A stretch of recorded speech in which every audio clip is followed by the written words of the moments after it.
নমস্কার, আমি doctor Nilanjan pi, consultant gynaecologist, obstetrician and infertility specialist. আমি প্র্যাকটিস করি অভিলাষা ফার্টিলিটি অ্যান্ড উমেন কেয়ারে। আমি যত আউটডোরে পেশেন্ট দেখি তার মধ্যে একটা প্রবলেম এখন খুব বেশি করে দেখা যাচ্ছে। আমি জানি না, আমার ধারণা ছিল এটা খুব কমন প্রবলেম নয়, কিন্তু বর্তমান ক্ষেত্রে দেখা যাচ্ছে এই সমস্যাটা অনেকের মধ্যেই দেখা যাচ্ছে এবং সেটা নিয়ে একটা ভীষণ কনফিউশন রয়েছে যে বাইকর্নুয়েট ইউটেরাস। একজন মেয়ের অনেকবার মিসক্যারেজ হয়েছে, সে যখন ডাক্তারবাবুর কাছে এসছে, বা অনেকদিন ধরে প্রেগনেন্সি আসছে না, যখন ডাক্তারবাবুর কাছে এসছে তখন হয়তো একটা ইভেন্চুয়াল ফাইন্ডিং যে ইউটেরাসটা দ্বিধা বিভক্ত। এখন আসুন আজকে এই বিষয়টা নিয়েই কথা বলবো যে এইটা প্রবলেমটা কিসের জন্য হয় এবং এটার ট্রিটমেন্ট কি, বা আদৌ কোনো ট্রিটমেন্ট আছে কিনা। দেখুন, আমরা যখন শরীরের মধ্যে জরায়ু তৈরি হয় স্ত্রী দেহের, তখন দুটো অর্ধেক হাফ থেকে তৈরি হয়, অর্থাৎ কিনা দুটো অর্ধেক পার্ট থেকে তৈরি হয় এবং যত দিন যেতে থাকে সেই অর্ধেক পার্ট দুটো একসাথে জোড়া লেগে যায় এবং মাঝখানের সেপ্টামটা চলে যায়। সেটাকে বলা হয় হচ্ছে, তখন হচ্ছে কি একটা পূর্ণ ইউটেরাস তৈরি হয়। একটা পূর্ণ ইউটেরাস কিরকম দেখতে লাগতে পারে তার একটা আমি দেখাচ্ছি। এইটা হচ্ছে একটা পূর্ণ ইউটেরাসের ছবি। এইটা হচ্ছে আমাদের জরায়ু, মাঝখানের লেয়ারটাকে বলা হচ্ছে এন্ডোমেট্রিয়াম, দুপাশের টিউব উঠে যাচ্ছে যেটা হচ্ছে ফ্যালোপিয়ান টিউব, এবং এটা হচ্ছে ওভারি। ঠিক আছে।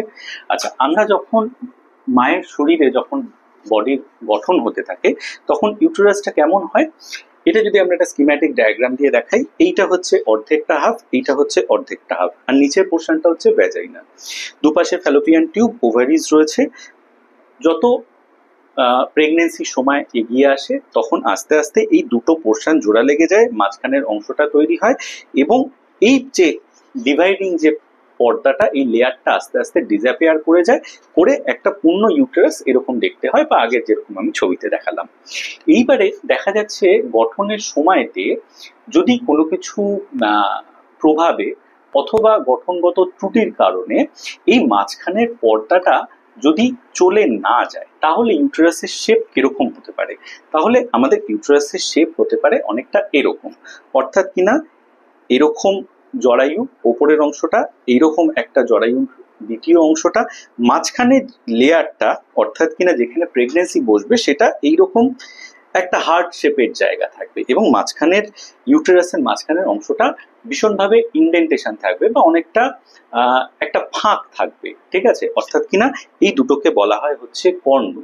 বাই মানে কথার অর্থ হচ্ছে দুই, কর্নুয়েট অর্থাৎ হচ্ছে গিয়ে যার দুটো কর্ণু রয়েছে এবং দুপাশ থেকে এরকম ফ্যালোপিয়ান টিউব থাকতে পারে, সেটা খোলা থাকতে পারে বা বন্ধ থাকতে পারে, ওভারি থাকতে পারে, না থাকতে পারে, সেটা আলাদা প্রশ্ন।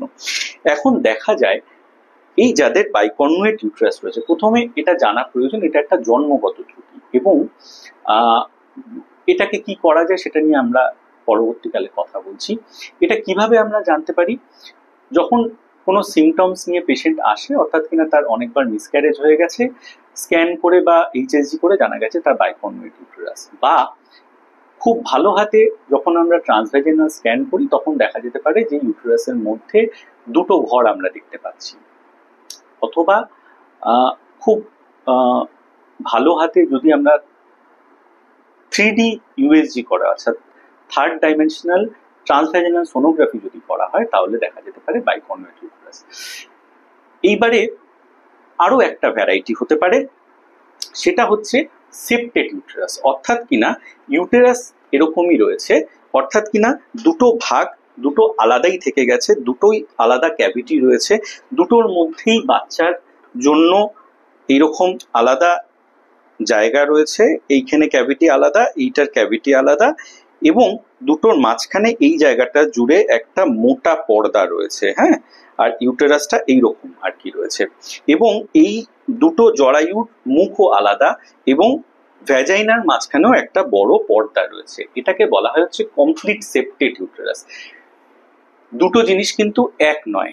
বাইকর্নুয়েট ইউটেরাস এর মধ্যে বিভিন্ন রকমের ডিভিশন রয়েছে, সেগুলো আমাদের ক্লিনিক্যাল নলেজের জন্য প্রয়োজন, কিন্তু মানে মোদ্দা কথা হচ্ছে গিয়ে বাইকনভেট ইউটেরাস মানে হচ্ছে এই ভ্যারাইটিটা, অর্থাৎ কিনা যেটা দুটো কর্ণ রয়েছে, দুটো ভাগ রয়েছে, এবং সেপ্টেট ইউটেরাস মানে যার জরায়ুটা পুরোপুরি দুটো ভাগে বিভক্ত।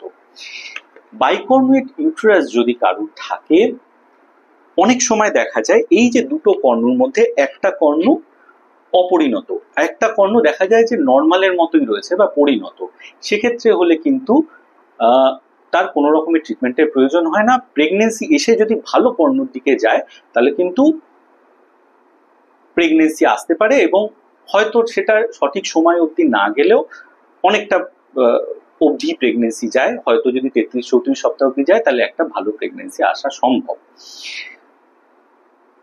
এইবারে প্রশ্ন হচ্ছে গিয়ে এটা ট্রিটমেন্ট কি আছে। প্রথমত কথা ডায়াগনোসিসটা আমাদের ঠিক মতো করতে হবে, কারণ হচ্ছে ইউএসজি করলে আমরা বা 3D আল্ট্রাসাউন্ড করলে অনেক সময়তে ঠিকঠাক ডায়াগনোসিস করা যায় না। এবারে যদি দেখা যায় যে তখন আমাদেরকে ল্যাপারোস্কোপি করতে লাগে, দেখতে লাগে, অর্থাৎ কিনা দুটো ভাবে করতে লাগে। এক হচ্ছে গিয়ে আমরা নিচে থেকে হিস্টেরোস্কোপি করে দেখি, নিচের জরায়ুর মধ্যে থেকে এইখান থেকে আমরা একটা স্কোপ ঢুকিয়ে দেখি যে ভেতরে পর্দা আছে কি নেই। এক। দ্বিতীয় হচ্ছে গিয়ে পেটের ওপর থেকে আমরা একটা স্কোপ ঢুকিয়ে দেখি ইউটেরাসের মাথাটা কেমন দেখতে লাগছে। যদি দেখা যায় যে ইউটেরাসের মাথাটা যেমন রয়েছে ইনট্যাক্ট রয়েছে এবং জরায়ুর মধ্যে পর্দা রয়েছে, ভালো করে বুঝুন সেটা, তাহলে কিন্তু সেটা আমরা অপারেট করে এই পর্দাটাকে কেটে দিতে পারি।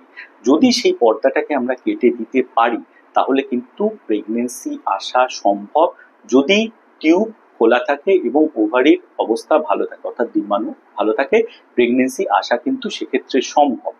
কিন্তু যদি দেখা যায় যে বাইকনভেট ইউটেরাসই রয়েছে, অর্থাৎ কিনা জরায়ু গঠনগতভাবেই দুটো ভাগে বিভক্ত এবং দুটো ভাগই সমান রয়েছে, তাহলে কিন্তু এটার কোনো ট্রিটমেন্ট নেই। আমি আবারও বলছি, বাইকনভেট ইউটেরাস যদি থাকে এটার কিন্তু কোনো ট্রিটমেন্ট হয় না, কারণ এই জরায়ু যখনই, এটার মধ্যে তো কোনো পর্দা নেই, এই পর্দা যখনই আমরা কাটতে যাব ইউটেরাসের মাথা কিন্তু ফুটো হয়ে যাবে। সেক্ষেত্রে যদি বাইকনভেট ইউটেরাস সেটা যদি খুব সিভিয়ার গ্রেডের থাকে, অর্থাৎ কিনা খুব বেশি করে যদি এটা দেখানো থাকে, তাহলে কিন্তু সেই অর্থে এটার কোনো অপারেটিভ কারেকশন হয় না। যদি দেখা যায় যে এই সেপ্টাম রয়েছে, অর্থাৎ এই জরায়ুর মধ্যে ইনকমপ্লিট সেপ্টাম রয়েছে, অর্থাৎ কিনা এই জায়গাটাতে আমাদের একটা ইনকমপ্লিট সেপ্টাম রয়েছে, খানিকটা পর্দা রয়েছে, তাহলে ল্যাপারোহিস্টেরোস্কোপির মাধ্যমে আমরা কিন্তু সেই পর্দা কেটে দিলে প্রেগনেন্সি সেক্ষেত্রে কিন্তু সম্ভব, নর্মাল প্রেগনেন্সিও সম্ভব, আইভিএফও সম্ভব, এবং তার প্রেগনেন্সির মানে গতিপথ বা প্রেগনেন্সির লাইফ বার্থ রেটও কিন্তু সেক্ষেত্রে ভালো হয়। ঠিক আছে, দুটো ক্ষেত্রে কোনো রকমের কারেকশনের জায়গা থাকে না। প্রথমত কথা, যদি খুব বেশি গ্রেডের বাইকনভেট ইউটেরাস থাকে এবং যদি দেখা যায় কমপ্লিট সেপ্টেড ইউটেরাস, অর্থাৎ কিনা এই ধরনের ইউটেরাস যার কিনা সম্পূর্ণভাবে দুটো ক্যাভিটি আছে, দুটো ভ্যাজাইনারও একটা সেপ্টাম রয়েছে, দুটো সার্ভিক্স বা জরায়ুর মুখ রয়েছে, আমরা সেক্ষেত্রে সার্জিক্যালি কারেকশন করতে পারি, ভ্যাজাইনার পর্দাটা কেটে দিতে পারি, যাতে তাদের কনজুগাল লাইফটা ঠিকঠাক থাকে, বৈবাহিক জীবন বা ইন্টারকোর্সে যাতে কোনো অসুবিধা না হয়। কিন্তু এইটার যেটার দুটো সম্পূর্ণভাবে দ্বিখণ্ডিত ইউটেরাস রয়েছে, বারবার করে বলছি, এটার কিন্তু কোনো ট্রিটমেন্ট নেই। এইবারে কি করে বুঝবেন যে আপনার বাইকনভেট ইউটেরাস রয়েছে না সেপ্টেড ইউটেরাস রয়েছে, সেটার জন্য আপনি আপনার ডাক্তারবাবুর কাছে যান, সঠিকভাবে অভিজ্ঞ ডাক্তারবাবুর কাছে গিয়ে পরামর্শ করুন এবং রেলিভেন্ট যা যা ইনভেস্টিগেশন আছে সেগুলো করুন, এবং ফাইনাল মোস্ট স্টেপ হচ্ছে হিস্টেরোল্যাপারোস্কোপি করে দেখা। যদি দেখা যায় যে ভিতরে পর্দা রয়েছে, সেই পর্দা কেটে দিলে আমি আবারও বলছি প্রেগনেন্সি কিন্তু সম্ভব, কিন্তু তার আগে যেটা প্রয়োজন, ডায়াগনোসিসটা খুব ভালো করে ডায়াগনোসিস হওয়া প্রয়োজন। এবারে আসি আমার প্র্যাকটিক্যাল অভিজ্ঞতার কথাতে। আমার নিজের একটা পেশেন্ট ছিল, কল্যাণীর পেশেন্ট, যারা আমার ফেসবুকের পেজ ফলো করেন তারা খুব ভালো করে জানেন যে আমার সে সঙ্গত কারণে আমি তার নামটা বলতে পারছি না, কিন্তু তার এই ধরনের সমস্যা ছিল এবং তার কিন্তু ভেতরটা পর্দা কেটে দেওয়ার পর কিন্তু তার প্রেগনেন্সি এসেছে এবং তার ডেলিভারিও হয়ে গেছে। আবার এমনও পেশেন্ট এসেছে যার কিন্তু সম্পূর্ণভাবে দ্বিখণ্ডিত ইউটেরাস পেয়েছি, সেক্ষেত্রে কিন্তু খুব দুর্ভাগ্যজনকভাবে তাকে বলতে হয়েছে যে অপারেশন করিয়ে কিন্তু তার কোনো লাভ নেই। তো সুতরাং সময় থাকতে আপনি আপনার কনসার্ন ডাক্তারবাবুর কাছে যান এবং আমার ধারণা উনি আপনাকে সঠিকভাবে গাইড করবে। এবং আমার এই ভিডিওটি যদি ভালো লেগে থাকে সকলকে শেয়ার করে দিয়ে যারা এই সম্পর্কে জানেন না তাদেরকে বোঝার ক্ষেত্রে সাহায্য করতে পারেন। ধন্যবাদ।